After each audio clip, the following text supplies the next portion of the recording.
La rédaction de Charlie Hebdo, décimée par des terroristes.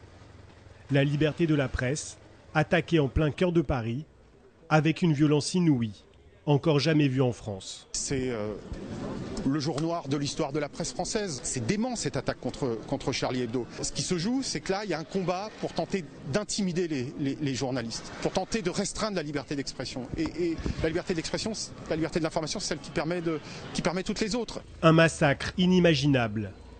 Mais certains journalistes de Charlie Hebdo étaient sous protection policière, régulièrement menacés par des intégristes. Avec Charlie Hebdo, les assaillants ont frappé une institution de la presse. Relancé en 1992, financé sans publicité, l'hebdomadaire satirique se revendique dès son premier numéro provocateur. On dirait un vrai journal. Dans l'équipe, il y a déjà Charb et Cabu, tous deux assassinés dans l'attaque. Charlie moque régulièrement les religions et tous les extrémistes, chrétiens, juifs et musulmans. Le dessinateur Wolinski, lui aussi assassiné ce mercredi, revendiquait pleinement le progressisme et l'anticléricalisme du journal. Nous avons fait des réels progrès dans le domaine de la liberté des mœurs, mais c'est fragile et il y a des forces obscures qui menacent, qui sont derrière les forces de l'argent, de la réaction, des associations familiales et la religion surtout, des forces du mensonge. En février 2006, Charlie Hebdo s'engage ainsi dans une importante polémique. Le journal publie une série de caricatures du prophète Mahomet. Certaines étaient déjà parues dans un quotidien danois, provoquant de violentes manifestations, car dans l'islam, la représentation du prophète est un blasphème.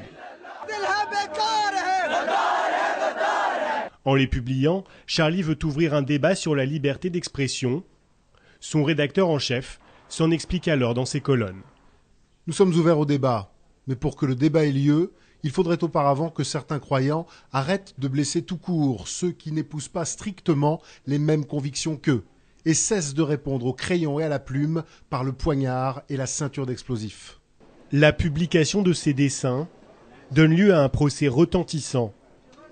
Des organisations musulmanes françaises portent plainte contre le journal.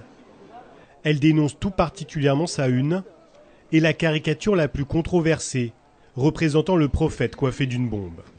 Personne ne remet en cause ni la liberté d'expression ni la laïcité.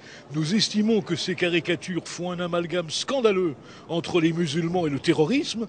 Ça s'appelle un nom, c'est le racisme, et c'est ce que nous demandons aux juges de constater. On attaque des dessins parce qu'ils critiquent la religion. Alors on a beau répéter partout que c'est pas du blasphème qu'on poursuit, c'est comme M. Jourdain, ils demandent le rétablissement du blasphème sans le savoir. Pendant le procès, Charlie Hebdo reçoit de nombreux soutiens, dont celui de François Hollande. Je suis sensible à ce que peuvent éprouver des hommes et des femmes de foi chaque fois qu'il y a une religion qui est mise en cause. Mais je pense qu'il est important qu'on puisse faire prévaloir le principe de la liberté d'expression qui a bien sûr ses limites. Finalement, l'hebdomadaire sera relaxé. Pour ses défenseurs, une victoire de la liberté d'expression. Mais Charlie devient désormais une cible potentielle pour les intégristes islamistes. Fin octobre 2011, la rédaction s'apprête à sortir un numéro satirique sur la charia. Le prophète Mahomet est à nouveau représenté en couverture. Il y a certains qui nous disent « mais ce que vous faites sur Mahomet, vous ne seriez pas capable de le faire sur le pape ou sur Jésus ». On l'a déjà fait 1 millier de fois. Voilà, on n'est pas obsédé par l'islam, simplement les rares fois où on titre sur l'islam, ça fait soit le buzz, soit des réactions très très violentes. Ainsi, quelques heures avant la publication de ce numéro spécial, les locaux du journal sont ravagés dans un incendie criminel. Et les menaces de mort se font régulières. Des journalistes sont placés sous protection policière. Charb, directeur de la publication, apparaît même sur cette liste de personnes à abattre diffusée par un média djihadiste. Mais à Charlie Hebdo, personne ne veut renoncer. Ce qui sera irresponsable pour nous, c'est de céder à la censure extrémiste. Pour nous, ça c'est irresponsable. Prendre au sérieux des extrémistes, ça pour nous c'est irresponsable. Ce mercredi, les équipes de Charlie Hebdo ont payé de leur vie leur engagement pour la liberté d'expression et le droit à l'humour. Dans un entretien à la presse, Sharp déclarait « Je préfère mourir debout que vivre à genoux ».